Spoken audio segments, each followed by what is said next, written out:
വിഷുവായിട്ട് എന്തെങ്കിലും സ്പെഷ്യൽ ഉണ്ടാക്കാന്ന് വിചാരിച്ചപ്പോൾ ഈ ഒരു റെസിപ്പിയാണ് കേട്ടോ എൻ്റെ മനസ്സിലൂടെ ഓടി വന്നത്. വായിലിട്ട അലിഞ്ഞു പോകുന്ന അത്രയും ടേസ്റ്റി ആയിട്ടുള്ള ഈ ഒരു റെസിപ്പി ഉണ്ടാക്കിയെടുക്കാൻ സിമ്പിൾ ആണ് കേട്ടോ. അപ്പൊ നമുക്ക് എങ്ങനെ ഉണ്ടാക്കുന്നതെന്ന് നോക്കാമേ. അതിനായിട്ട് 3 വലിയ ക്യാരറ്റ് എടുത്തിട്ടുണ്ട്. ഇതിന്റെ തൊലിയൊക്കെ കളഞ്ഞിട്ട് നമുക്ക് നന്നായിട്ട് കഴുകി എടുത്തിട്ട് ഒന്ന് ഗ്രേറ്റ് ചെയ്തെടുക്കുന്നുണ്ടേ. അടിച്ചെടുക്കാൻ എളുപ്പത്തിനാണ് കേട്ടോ ഞാൻ ഗ്രേറ്റ് ചെയ്തെടുക്കുന്നത്.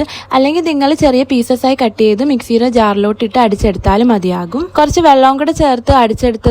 ഇത് നമുക്ക് ഒരു പാനിലോട്ട് ഒഴിച്ചു കൊടുക്കാം. ഇതിലേക്ക് ഒരു 1/2 കപ്പ് റവ ചേർത്ത് കൊടുക്കുന്നുണ്ട്. ഏലക്ക പൊടിച്ചതും കണ്ടൻസ്ഡ് മിൽക്ക് നമ്മുടെ ആവശ്യത്തിന് ചേർത്ത് കൊടുക്കാം കേട്ടോ. കൂടുതൽ മധുരം ചേർക്കുകയാണെങ്കിൽ കുറച്ചും കൂടെ ഒഴിച്ചു കൊടുക്കാം. ഞാനൊരു മീഡിയം മധുരത്തിലാണ് കേട്ടോ ഉണ്ടാക്കിയെടുക്കുന്നത്. ഇത് നല്ലതുപോലെ ഒന്ന് കുറുകി വരണം. നമുക്ക് ഇടയ്ക്കായിട്ട് ഇങ്ങനെ നെയ്യ് ചേർത്ത് കൊടുക്കുന്നുണ്ട്. പാനിൽ നിന്നൊക്കെ നന്നായിട്ട് വിട്ട് വരുന്ന ആ ഒരു പരുവം വരെ നമ്മളിങ്ങനെ ഇളക്കി എടുക്കണം.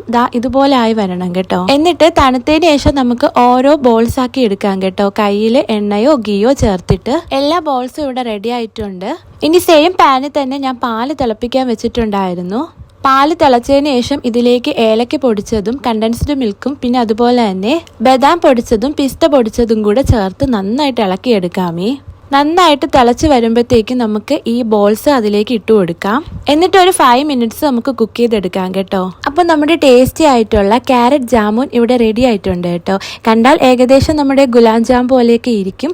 കഴിക്കാനായിട്ട് ഒടുക്കത്തെ ടേസ്റ്റ് ആണ് കേട്ടോ. അപ്പോൾ അടുത്ത വീഡിയോ കാണുന്നവരെ ബൈ.